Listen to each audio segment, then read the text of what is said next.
Hi everyone, কেমন আছেন আপনারা সবাই? অনেকদিন পর চলে আসলাম একটি নিউ রেসিপি ভিডিও নিয়ে। আর রেসিপিটি হলো ফ্রাইড রাইস। তো প্রথমে আমি চিকেনটাকে ম্যারিনেট করার জন্য 1 চা চামচ সয়া সস, 1 চা চামচ ভিনেগার, 1 চামচ লবণ, এরপর দিয়ে দিব 1 চামচ টমেটো সস এবং 1 চামচ আদা রসুন বাটা। এবার এটাকে আমি ভালো করে মিক্স করে 1 ঘন্টার জন্য ম্যারিনেট করে রেখে দিব। আমি যে চালটা দিয়ে ফ্রাইড রাইস তৈরি করব ওই চালটাকে আমি ধুয়ে ঝরিয়ে রাখবো। প্রথমেই আমি ফ্রাই প্যানে তেল দিয়ে ডিমটাকে কিমা করে নিব। এরপর আরেকটি প্যানে কিছু পরিমাণ তেল দিয়ে তাতে কিছু পরিমাণ আদা কুচি এবং রসুন কুচি দিয়ে দিব। আদা ও রসুন কুচিটাকে ভালো করে নাড়াচাড়া করে তাতে আমি ম্যারিনেট করা চিকেনের টুকরোগুলো দিয়ে দিব।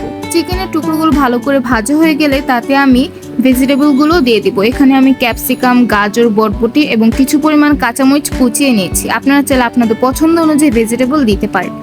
এতে দিয়ে দিলাম 1 চা চামচ লবণ এবং ডিমের কিমাগুলোকে দিয়ে দিব, যেগুলো আমি আগে থেকে করে নিয়েছিলাম।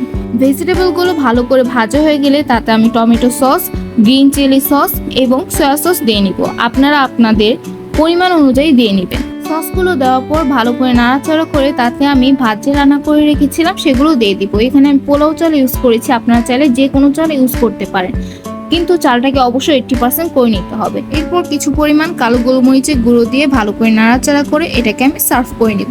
এটা আপনারা চাইলে চিকেন চিলি বা অন্য কিছুর সাথেও সার্ভ করতে পারেন।